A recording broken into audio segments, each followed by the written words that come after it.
Hey there everyone, Maji here. It has been a long time since I've done one of these, but I am finally back with another patch notes rundown for February the 18th, 2013.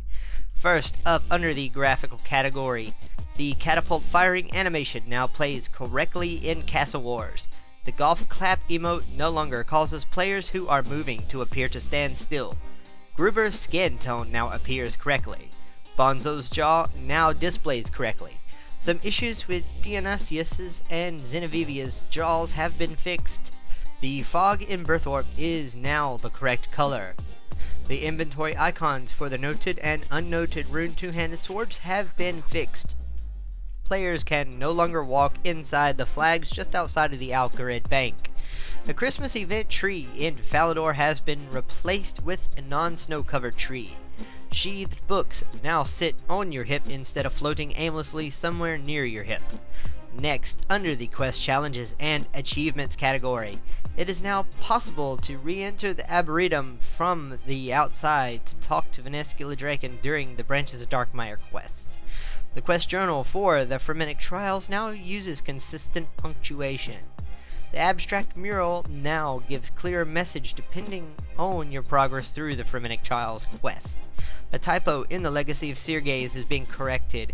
The combat level of the imps in the Imp Catcher quest has been added to the quest start interface. Next, under the skills and minigames category, a typo in the Sinkhole's distraction and diversion has been corrected. Players no longer have their Dominion Tower interfaces closed when they leave combat after killing a boss. Players will now receive the points they are due if they lose membership inside the RuneScape. Next, under the combat category, players dying at the Kalphite King should no longer have their Kept on Death interface closed if they die during a certain attack.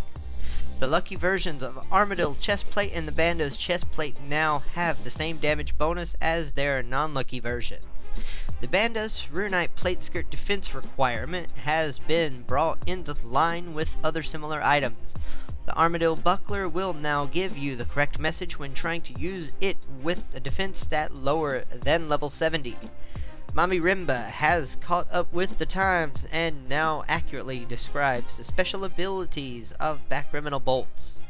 And finally, under the other/miscellaneous category this week, a small noise now plays when a Slayer contract is completed.